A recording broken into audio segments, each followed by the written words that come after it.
10 inmates escaped in the dead of night. A historic plantation burned to the ground, and social media erupted with one terrifying claim: Annabelle is loose. The world's most infamous haunted doll was last seen in New Orleans just hours before disaster struck. Coincidence? Or something more sinister? Some say she vanished from her display case. Others claim she was never missing at all.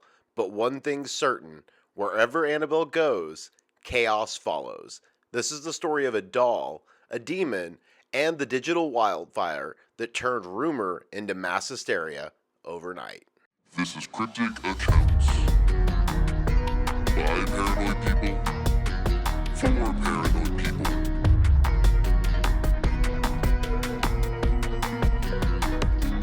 Cryptic Accounts. Welcome to Cryptic Accounts, a podcast by paranoid people for paranoid people. I'm your host, Patrick Ryan, and as always, please hit the like, share, subscribe, write us a review if you're on iTunes, Spotify, Pocket Casts, wherever you're listening at. All that helps us immensely. Go to the website if you want to help us out monetarily, but more than anything, it's super helpful if you just like and share and write reviews. If you've been following this show, you know that a lot of the content that we cover is not something that necessarily goes over well with the powers that be. So I can see it where we hit on certain topics that don't get the exposure that other topics do, and it's because we're talking about things that they don't necessarily want you to know about. So it's super helpful. Like, it seems silly, but if you can just like, share, write reviews, give us 5-star reviews, that helps us immensely in getting exposure. If you want to go further than that, monetary help is also very helpful. Go to crypticaccounts.com to do all that. Find us on Instagram at Cryptic Accounts Clips and on Twitter at Accounts Cryptic. And then everything else is just Cryptic Accounts. So if you could go like all those things, follow all those things, we appreciate it. And this week, doing something a little bit different. Doing this one solo because something's happening that I wanted to kind of get to as quickly as possible. And this seemed like the best way. So let me know what you think about this kind of style of format. And maybe I'll start putting out more stuff like this in kind of this form. So the internet's really been on fire over the past week. So there's a haunted doll on tour across America, a historic plantation reduced to ashes, 10 dangerous inmates escaping from a maximum security prison, and a wave of panic spreading across social media faster than any virus. I'm talking, of course, about Annabelle, the infamous possessed Raggedy Ann doll that inspired an entire horror franchise and the chaos that followed her recent appearance in New Orleans. While we've touched on various haunted objects and paranormal investigations in the past episodes, this is the first deep dive specifically into the Annabelle case and the recent viral panic surrounding her alleged disappearance. The timing couldn't be more perfect as this story continues to evolve in real time across social media platforms. And we've talked about the Warrens in the past. I believe it was the House of 300 Demons that they came up, but we've never talked about Annabelle explicitly. So we're going to get into her a little bit and the whole thing surrounding her, and that's kind of where the Warrens kick off, like they got involved. So is this just another case of internet hysteria, or did something truly supernatural occur in the Big Easy? Today we'll separate fact from fiction, examine the evidence, and explore the dark history behind one of the world's most feared paranormal objects. Before we begin, though, a quick disclaimer. This episode contains discussions of alleged demonic activity and real-world disasters. While we strive for accuracy, Cryptic Accounts encourages critical thinking and personal judgment when evaluating paranormal claims. So I hope that helps with, So let's begin. So it started, as these things do, with a single social media post. On May 15th, 2025, just one day after Annabelle's public appearance in New Orleans concluded, a TikTok user with the handle @ParanormalHunter504 posted a video claiming that the infamous doll had gone missing during its transfer to the next tour location. The video, which showed empty display cases and concerned staff, quickly accumulated over 2 million views. So let's take a look at that right now. I don't know how the Annabelle doll went missing. And not only is the Annabelle doll missing, she is literally on an Eras tour. And while she was on her way to Chicago, she mysteriously vanished. And this is right after Annabelle left New Orleans. And not only while she was in New Orleans, there was a massive 10-prisoner prison escape, but also a plantation from the 1800s also burnt down. Annabelle's Eras tour, she has also been visiting prisons, but this is where it gets even more worser. A real-life lady from The Conjuring, Lorraine Warren, literally told us that Annabelle was the most evilest thing that she had ever had possession of, that under no circumstance anybody should ever touch her. And there has been stories of people looking at Annabelle too long and they literally go insane. People say that they are no longer the same person that they were before. But this is where it gets even more scarier. The last city that Annabelle was touring in was in Texas, and next she'll be going to Illinois, Philadelphia, and Louisville. And a lot of people that are from these cities do not want Annabelle visiting, as they do not want her negative energy there. And although the Annabelle doll is out there somewhere, and as of a few days ago, people do not know if she's been missing or stolen. Would you ever go near the Annabelle doll? Okay.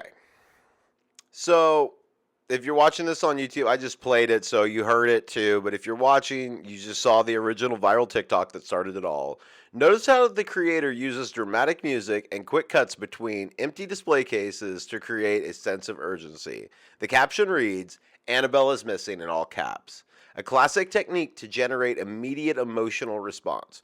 What's particularly interesting is how the video deliberately avoids showing any official statements, focusing instead on creating mystery through absence. This video alone generated over 2 million views in less than 24 hours, a testament to our collective fascination with the macabre.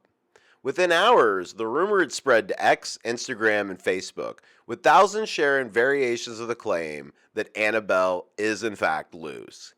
Here's what one witness who attended the New Orleans event posted on Reddit, quote, "I was at the Ghost City Tours event on May 14th. The final day Annabelle was supposed to be on display. The line was insane. People waiting for hours just to see this creepy doll. But something felt off about the whole thing. The staff seemed nervous. And I overheard one of them saying they were having technical difficulties with security systems. When we finally got in to see Annabelle, the room was freezing cold, and I swear the doll's position had changed from the photos I'd seen posted earlier that day. The next morning, I heard about the Plantation fire and the prison break. Coincidence? I don't think so." Now, another attendee who wished to remain anonymous, quote, "My girlfriend and I were among the last people to see Annabelle on Tuesday night. The tour guide kept emphasizing that we shouldn't touch the glass or take any flash photography. When we asked why, she said, 'We don't want to agitate her.'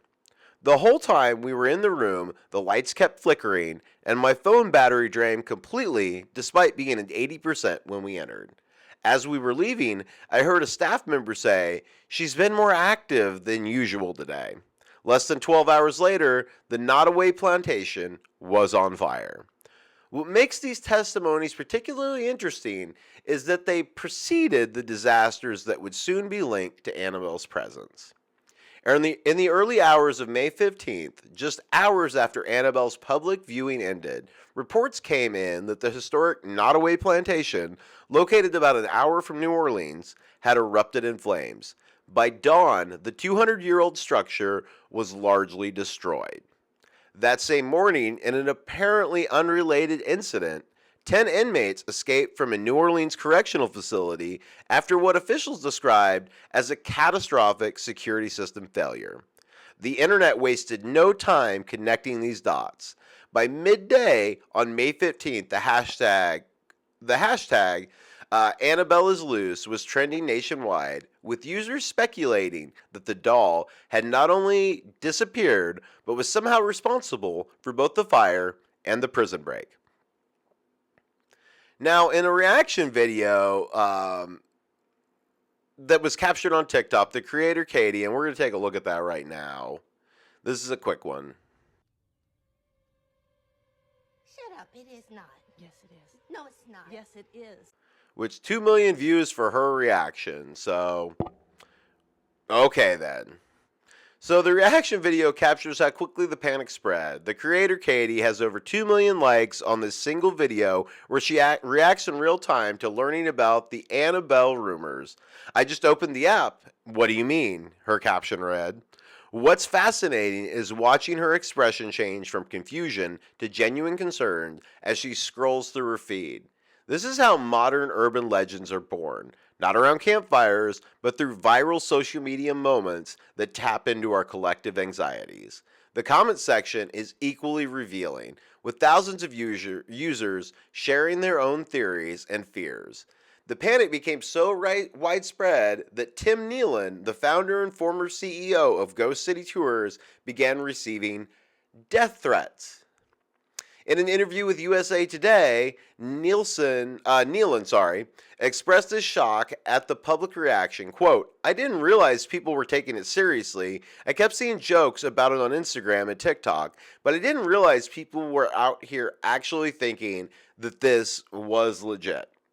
So, and I have the full article posted. So this whole thing that I'm going through, I'm going to post. If you didn't know this, if you go to crypticaccounts.com and go to the cryptic research tab, you can see exactly what we're going through on every episode. So if you're listening to one and you'd like to see the notes, maybe see some links, check that out. If you follow us on like Facebook, we post these as blogs weekly. So you can find all this information there if you're wanting to follow up on this.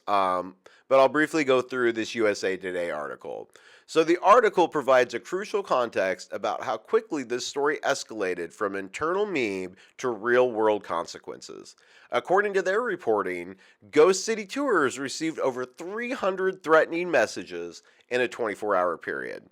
Local police confirmed they increased patrols around the French Quarter location after specific threats were made.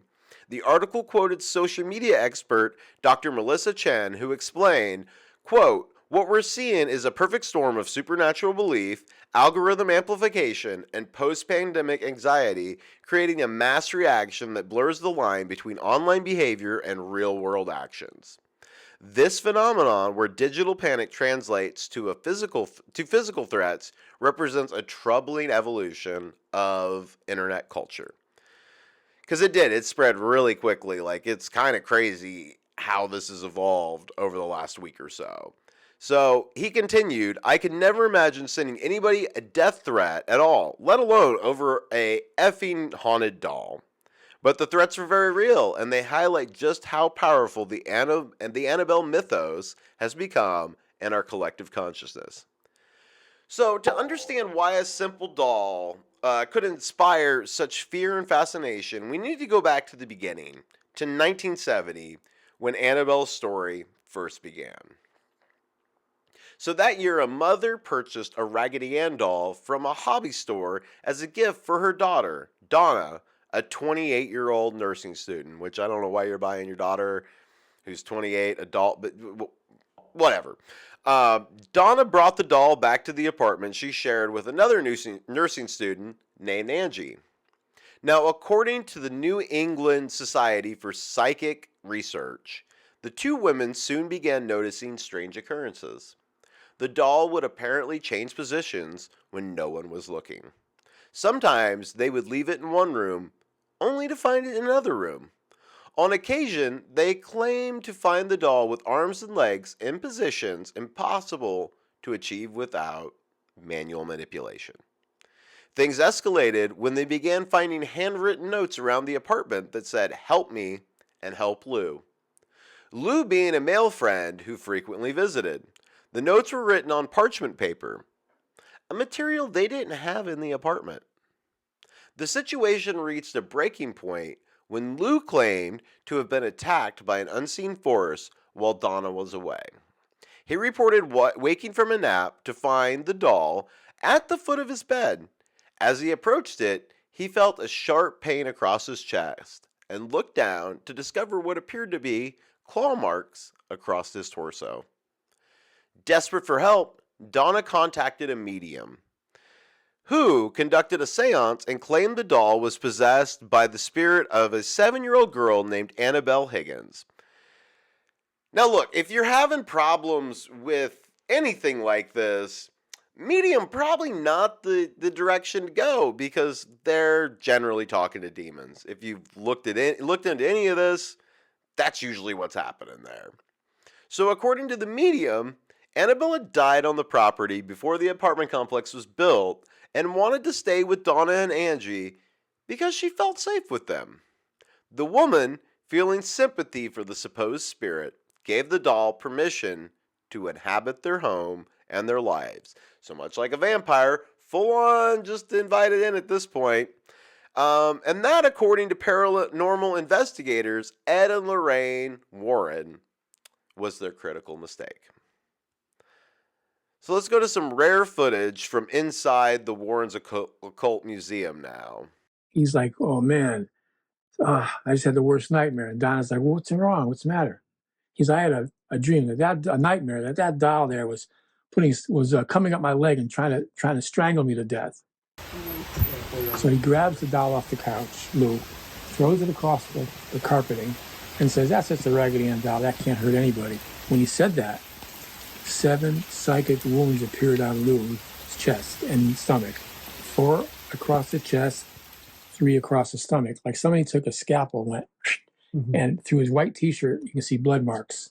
That's called psychic wounds. I could tell you quickly the story behind Annabelle. I'm going to open his case up, Dan, so he can, without a glare, so he'll be able to take her. Of course, we're not going to touch Annabelle, but we're going to just open the case up. I built this case to represent Ed's original case.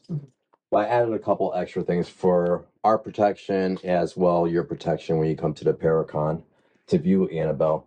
So on the top, you see a crucifix on the top, and on the side, each side, there's one. So that represents the Trinity, the Father, Son, and the Holy Spirit. The stain that I used on this case is infused with holy oil and holy water.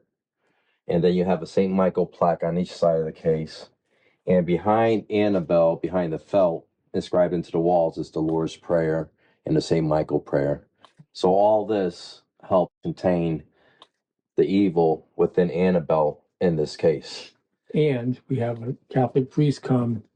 He's going to come the day before we move it to Mohegan Sun, and he's going to bless this museum, us, and he's going to bless the doll itself, along with the case. He'll say certain ritualistic binding prayers, they're called.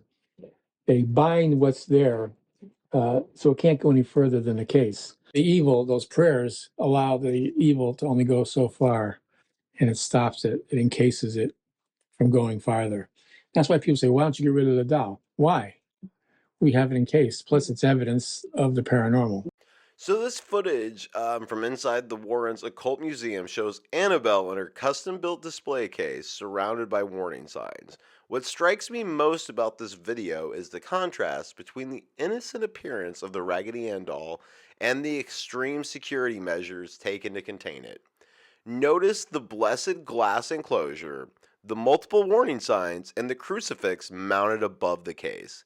The museum guide explains that Ed Warren himself designed this containment system after allegedly witnessing the doll's supernatural capabilities firsthand. The dim lighting and religious iconography throughout the museum creates an atmosphere of reverence and fear, reinforcing the narrative that these aren't merely objects, but vessels for dangerous energies. The museum itself became a pilgrimage for believers until its closure following Lorraine Warren's death. The Warrens, famous for their involvement in cases like the Amityville Horror, were eventually called in. They concluded that the doll wasn't possessed by a little girl at all, but rather was being manipulated by a demonic entity that was seeking a human host. The little girl story, they claimed, was merely a ploy to gain the women's sympathy and permission to stay. Ed Warren would later state, quote, "Demons don't possess things. Demons possess people. It was not the doll that was possessed, but the doll was manipulated by a demonic presence. The demon was using the doll to get recognition." So in more compelling footage, which we'll take a look at now. Tony Spera tells Annabelle's real haunted history. How the devil insidiously works. The devil will take an object like that, that's cute, that looks very benign, and have it cause havoc to people. And people find it hard to believe that that could really occur, but it can. And remember this, that a human spirit now, is not going to inhabit that doll. God would not allow a 6-year-old child to inhabit that doll. And that's what the psychic told these girls, that a 6-year-old child or 7-year-old named Annabelle, who got killed outside their apartment complex, was in the doll. That's not true. But they bought it hook, line, and sinker. They were treating the doll as a child. And after they were told that, they really started to give it recognition as a child, carrying it around the rooms, bringing it to the breakfast nook. What really caused them to disbelieve what they first believed was when Lou, the fiance of one of the nurses who owned the doll, he was sleeping on the couch at the apartment. And the doll was on the end of the couch. Lou wakes up with a start. He's sweaty. His heart's pumping. He's like, oh my God. And Donna says to Lou, what's the matter? What happened? He's had the worst nightmare in the world. And trying to strangle me to death. And he's sweaty. And they're like, oh, Lou, calm down. Take it easy. He takes the doll off the couch as a young man, macho, grabs the doll, picks it up and says, that's just a Raggedy Ann doll. That can't hurt anybody. He throws it across the room. When he did that, however, 7 psychic slashes appeared on his chest and on his stomach. 4 on his chest, 3 on his stomach. Almost like somebody took a scalpel through his t-shirt, white t-shirt, like that, and caused blood to come through. They're called psychic wounds. Now the girls are freaking out. They're saying, that can't be a 6-year-old girl or 7-year-old girl. That's something diabolical. That's when they called a Protestant Episcopal priest in Hartford. He said, I don't know what to tell you. I don't deal with that stuff. Why don't you call Ed Warren? He knows all about it. He handles that stuff. And that's what they did. They called Ed and Lorraine, who came out and interviewed the girls. They brought a Catholic priest in to exorcise the house and do blessings over the girls. And after that was done, the girls said, well, we don't want that doll anymore. What are we going to do with it? He said, I'll take it back to my museum. And that's what he did. He took it back to the museum. Things have happened to people who have challenged the doll. Let's just put it that way, okay? The worst thing that you could do is challenge the unknown, challenge the demonic, because they don't have to come when you challenge it. In other words, if I said something to that doll to do something to me, it doesn't have to do it immediately. You can wait a month, 2 months, 6 months, a year, and then something bad happens to me. But I'm not going to attribute it to what I said a year ago to the doll. I say I got a bad car accident, or I got sick, or lost my job. You don't know. Why would you do that? Why would you challenge the unknown? That's all I got to say. Don't challenge something you know nothing about. So, like I said, that's Tony Spera, the Warren's son-in-law, and he's the current caretaker of Annabelle, and he's recounting the doll's history with firsthand knowledge passed down from Ed and Lorraine. What makes his testimony particularly valuable is Spera's personal connection to the case. He described how Ed explained the manipulation versus possession distinction, emphasizing that demons use objects as conduits rather than inhabiting them directly. Spera's demeanor throughout is serious and reverent. He clearly believes in the doll's dangerous potential. He recounts how the Warrens would regularly have a priest bless the museum, particularly Annabelle's case. Quote, the blessing doesn't eliminate the attachment, he explains, but it contains it. This perspective, that spiritual energy can be contained but not destroyed, forms the foundation of the Warrens' approach to paranormal investigation. The Warrens took possession of the doll and placed it in their occult museum in Monroe, Connecticut, where it remained behind blessed glass until the museum's closure following Lorraine's death in 2019. Now, during its time at the museum, Annabelle gained a reputation for continued supernatural activity. The Warrens claimed that despite the blessed glass, the doll would still move on its own and was responsible for the death of a young man who mockingly challenged the doll's power. Now, here's a news segment from 2015 showing reporter Ryan Christopher visiting Annabelle at the Warrens Museum. What looks to be a welcoming home, nestled in the quiet town of Monroe, holds a very unwelcoming presence in the backyard. Tony Spera is the curator of the New England Paranormal Research Center and also son-in-law of the famed Seekers of the Supernatural, Ed and Lorraine Warren. Through the Warrens' well-documented career, they have researched over 3,500 paranormal cases, and one of the most infamous being the story of a very innocent-looking Raggedy Ann doll. This, of course, is Annabelle, the cursed doll. And there was a movie made about it called Annabelle, and she was also featured at the beginning of the Conjuring movie. This doll was given to a nurse in Hartford in 1970. She lived in an apartment with a roommate, and the mother of the nurse gave her this doll for a birthday present because the girl liked dolls. She was about 28 years old. You can even see on the doll, if you looked really close, you could see a little bracelet on her arm.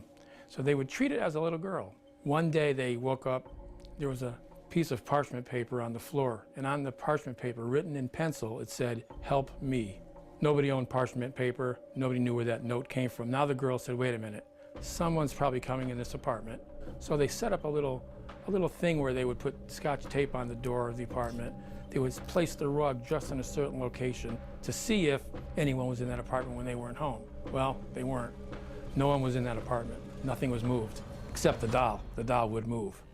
Evil erupted as the fiancé of the nurse, Lou, had a dream that he was being choked by Annabelle and awoke to throw the doll all the way across the room, when suddenly 4 slashes appeared on this young man's chest and stomach. 4 on the chest, 3 on the stomach, and you could see actually the blood coming through the shirt. After being called in for an exorcism of the doll, Ed Warren later confiscated the doll and protected it in his museum. But the evil ensued when a Hartford priest visited the Warrens' home. So he brings the priest down and starts to explain about Annabelle.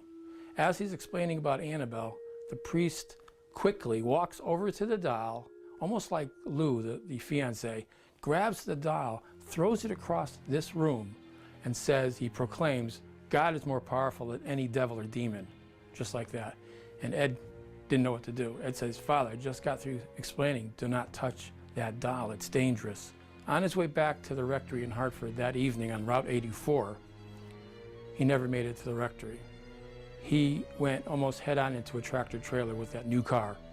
And miraculously, though, he wasn't killed. But the car was totaled. And he called later and spoke to Lorraine. He said, you know, the last thing I can recall is looking in the rearview mirror and seeing the image of that doll staring back at me in the mirror. Then I lost control. But the interactions with Annabelle haven't always ended the same, like in this case of a young man who rode his motorcycle to the museum. The young man runs up to the glass case and starts banging on the glass like this. And he says, you know what? This is a bunch of hooey. This isn't real. If that doll can put slashes on anybody, do it to me right now. He challenged the doll. Ed said, son, you and your girlfriend, you have to leave. I can't put up with that. You go right now. So the kid is leaving with his girlfriend, a young man, about 20. And he's smirking and laughing about it as they leave. Again, he never made it to his home. 3 hours later, that young man that came on a motorcycle was dead. Despite all of the very frightening supernatural events, believe it or not, some people still want to get their hands on the doll. One person sent me an offer for $1 million. And I said, I'd be totally irresponsible to sell you that doll for $1 million. He writes me back and said, how about $2 million? I wrote him back, I said, the doll is not for sale at any price. It would be totally reckless and irresponsible to let that doll out into the public realm. So, what's notable here is the contrast between Ryan's initially lighthearted approach and his visible discomfort as the tour progresses. The segment includes an interview with Tony Spera, who recounts the story of a young man who allegedly mocked Annabelle during a museum tour, saying, hey, if you're real, do something. According to Spera, the man and his girlfriend were involved in a fatal motorcycle accident just hours later. Whether you believe this account or not, the story serves as a powerful warning that reinforces the doll's fearsome reputation. The segment also shows how Annabelle's legend was actively maintained through carefully controlled public access. Visitors could see, but never touch, creating an aura of dangerous mystique around what is, objectively, just a vintage Raggedy Ann doll. And after the museum's closure, Annabelle remained in the possession of the Warrens' son-in-law, Tony Spera, who occasionally allowed the doll to be displayed at special events under strict security protocols. All that brings us to the 2025 and the current Annabelle U.S. tour. So the tour, organized by what's being called Annabelle's Caretakers, an extension of the former Warren Occult Museum, began in early 2025 and has been making stops in major cities across the country. The New Orleans event, hosted by Ghost City Tours on May 13th and 14th, was one of the most anticipated stops. So, a local Connecticut news article, which again, you can find this at crypticaccounts.com under the cryptic research. You'll be able to see the whole string of research that I put together. This local Connecticut news article provides fascinating background on how the Annabelle Tour came to be. According to the report, after the Warrens Occult Museum closed in 2019 due to zoning issues, the collection, including Annabelle, was placed in storage. The decision to take Annabelle on tour came after years of requests from paranormal enthusiasts across the country. The article quotes Tony Spera explaining the extensive security protocols. Quote, "We transport her in a custom-built case lined with blessed materials. She's never left unattended, and we employ both physical and spiritual security measures." The piece also notes that ticket prices for Annabelle viewing range from $50 to $200 for VIP experiences that include paranormal investigation sessions in Annabelle's presence. This commercialization of the supernatural raises interesting questions about the intersection of belief, entertainment, and profit in modern paranormal tourism. According to Tim Nealon, tickets for the event sold out within seconds. I mean, I felt like it was some big name concert, he said. Security for the event was reportedly extensive. The doll travels in a custom case, like I mentioned. It is handled only by authorized personnel and is displayed behind protective glass that has been blessed by the clergy. Photography is permitted, but flash photography and physical contact with the display case are strictly prohibited. I couldn't find any reason behind the no flash photography. I don't actually know what that means. The touching it makes sense, but I don't know why your camera can have a flash, but that's apparently a rule. So following the New Orleans event, Annabelle was scheduled to appear at the San Antonio Psychic and Spirit Fest from May 17th to the 18th.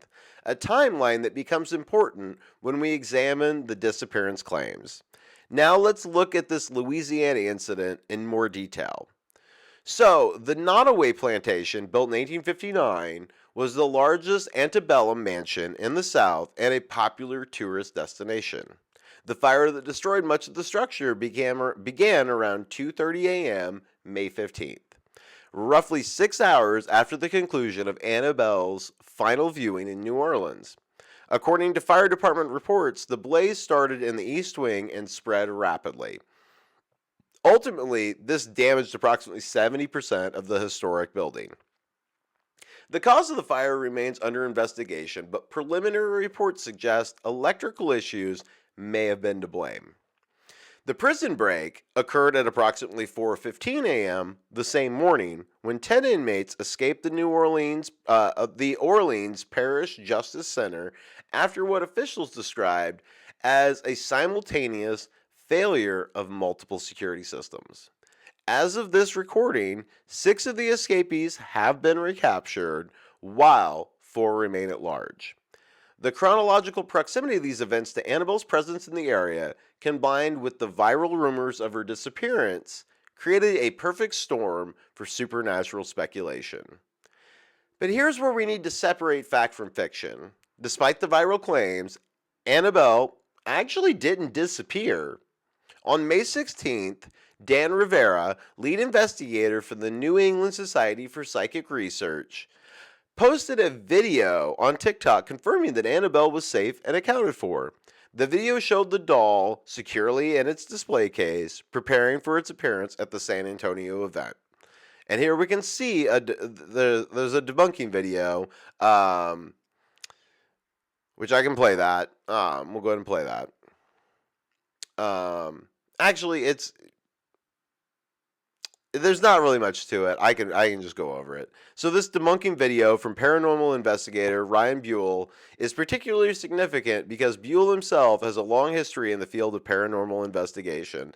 As the founder of the Paranormal Research Society and the star of the show Paranormal State, Buell has credibility with believers. In this direct-to-camera address, he states, Annabelle is not missing, nor was she ever scheduled to appear in Louisiana this month. His frustration is evident as he explains how quickly misinformation can spread in paranormal communities. The comments section reveals a divided audience, some relieved, others disappointed, and some still insisting the real story is being covered up. The video demonstrates how even respected voices within paranormal circles struggle to contain viral misinformation once it takes hold in the public imagination. Quote, Annabelle has not been stolen, Rivera stated firmly. The doll is safely in place and under constant surveillance. These rumors are not only false, but potentially dangerous.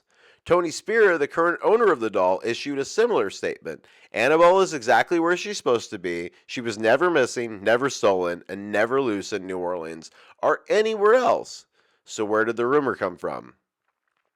Now, the original TikTok video that sparked the panic appeared to have been filmed at a different paranormal event entirely, one that featured a replica of Annabelle, not the original doll.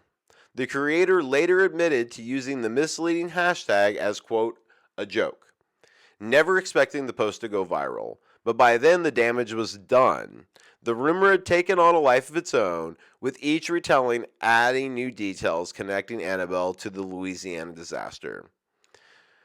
So in another YouTube analysis, which we'll take a look at, well, we don't need to take a look at it. It's in the show notes. It kind of documents how the rumor was, like, how it evolved and spread. The creator meticulously traces the rumor's origins to a single TikTok post that was intended as a joke, but was taken seriously by viewers unfamiliar with the creator's usual content. The video includes interviews with social media experts who explain the concept of context collapse.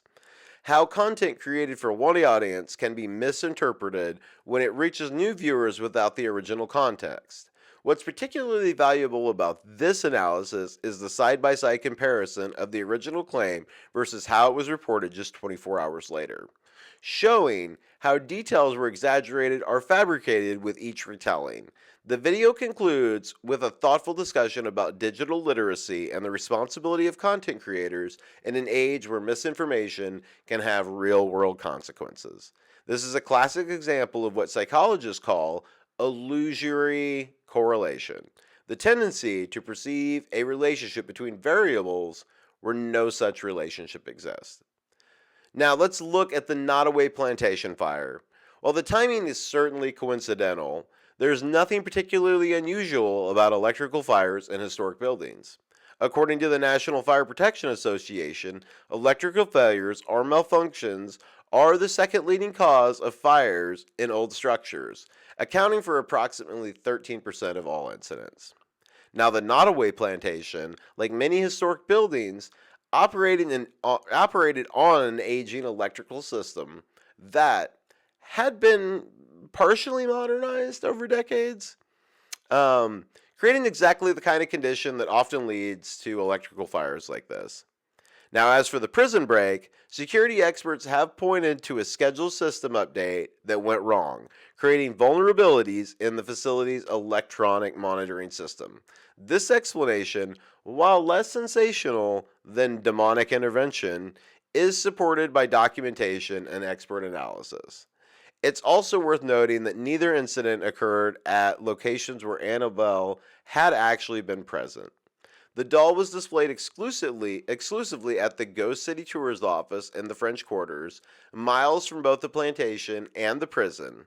From a psychological perspective, the Annabelle panic demonstrates how quickly misinformation can spread in our hyperconnected world, especially when it taps into existing fears and beliefs. Now, Dr. Karen Stoles, now a linguist and skeptical investigator who hosts the podcast Monster Talk, explains it this way. We're naturally drawn to supernatural explanations for unusual events, especially when those events occur in clusters.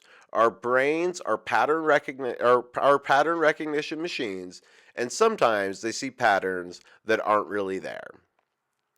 So, this phenomenon isn't new. Throughout history, communities have attributed disasters to cursed objects or supernatural influences. From the Hope Diamond to the tomb uh,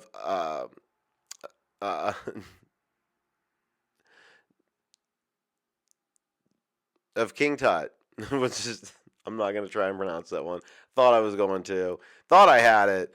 So humans have long sought to explain misfortune through the lenses of the paranormal. What is new, however, is the speed at which these beliefs can spread. What might once have remained a local legend can now become a national panic in a matter of hours. Whether or not you believe in Annabelle's supernatural powers, the real world consequences of this viral panic are undeniable.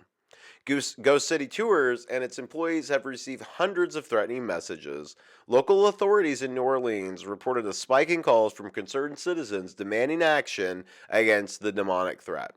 And the paranormal tourism businesses across the country have faced increased scrutiny and, in some cases, harassment. The economic impact extends beyond just Ghost City Tours. The San Antonio Psychic and Spirit Fest reported a surge in ticket sales following the controversy, while many attendees specifically citing a desire to see Annabelle as their reason for attending. Now, there's a collection of TikTok videos about Annabelle's tour schedule, and they reveal how the controversy actually boosted interest in subsequent tour stops. The San Antonio event organizers report that ticket sales increased by 300% in 48 hours following the viral panic. One video shows the line outside the San Antonio venue stretching for blocks, with attendees interviewed saying things like, "I wasn't interested until I heard she might be dangerous." And another saying, I want to see for myself if anything happens." This phenomenon, where controversy drives engagement, is well documented in marketing research, but rarely happens so organically. The collection also includes footage from inside the San Antonio event, where security was visibly increased, with guards positioned around Annabelle's display case and attendees subject to stricter rules about proximity and photography. The commercialization of fear is on full display here, with vendors selling, quote, "I survived Annabelle" merchandise outside the venue. This raises important questions about the ethics of paranormal tourism and the responsibility of those who profit from it. Tim Nealon defends his company's decision to host Annabelle. Quote, "We present the history and the stories, and we let people make up their own minds. We never claimed the doll would cause disaster or hurt anyone. That came entirely from the internet." But others in the paranormal community have been more critical. John Cephas, nephew of Ed and Lorraine Warren, and a paranormal investigator in his own right, expressed concern about the commercialization of allegedly dangerous artifacts. These objects aren't tourist attractions, Zaffis stated in a recent interview. If you truly believe they're dangerous, and the Warrens certainly believed Annabelle was, then parading them around the country for profit seems irresponsible at best. The controversy has led to calls for increased regulation of paranormal tourism, though exactly what form of such regulation, what that regulation would take, it kind of remains unclear. So looking forward, the Annabelle Tour is scheduled to continue through the end of 2025, with additional security measures now in place. According to Tony Spera, these include a 24-hour video surveillance of the doll and stricter protocols for public viewing. But beyond the immediate controversy, the Annabelle saga speaks to something deeper in our cultural psyche. Why does this particular doll continue to captivate us? What does our fascination with Annabelle reveal about our relationship with fear, belief, and the unknown? Perhaps it's because Annabelle represents a perfect storm of primal fears: the corruption of the innocence, a child's toy turned malevolent; the invasion of safe spaces, a threat inside the home; and the loss of control, an inanimate object with a will of its own. Or perhaps it's because, in an increasingly secular world, Annabelle offers a more tangible connection to the supernatural, a physical object that seems to bridge the gap between the material world and whatever might lie beyond it. Whatever the reason, our collective obsession with Annabelle shows no sign of waning. If anything, the recent controversy has only enhanced her mystique, ensuring that the legend will continue to grow with each retelling. So, was Annabelle responsible for the disaster in Louisiana? Did she temporarily escape her handlers only to be quietly recovered and the incident covered up?